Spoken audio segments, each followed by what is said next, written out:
20 hours is doable. That's about 45 minutes a day for about a month, even skipping a couple days here and there. 20 hours isn't that hard to accumulate. Now, there's a method to doing this, because it's not like you can just start fiddling around for about 20 hours and expect these massive improvements. There's a way to practice intelligently. There's a way to practice efficiently that will make sure that you invest those 20 hours in the most effective way that you possibly can. And here's the method. It applies to anything. The first is to deconstruct the skill.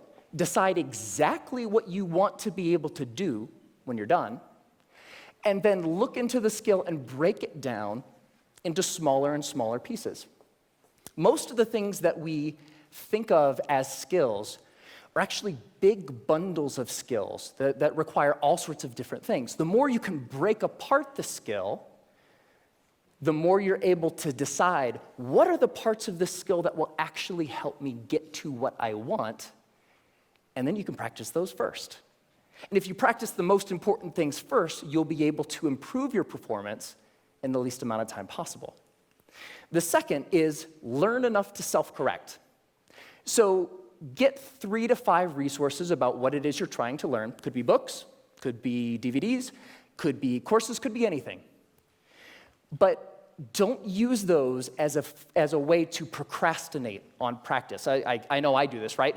Get like 20 books about the topic. It's like, I'm gonna start learning how to program a computer when I complete these 20 books. No, that's procrastination. What you want to do is learn just enough that you can actually practice and self-correct or self-edit as you practice. So the learning becomes a way of getting better at noticing when you're making a mistake and then doing something a little different. The third is to remove barriers to practice.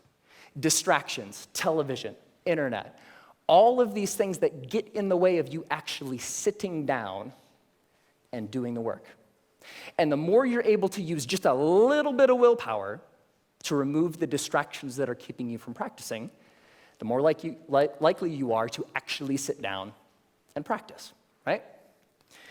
And the fourth is to practice for at least 20 hours.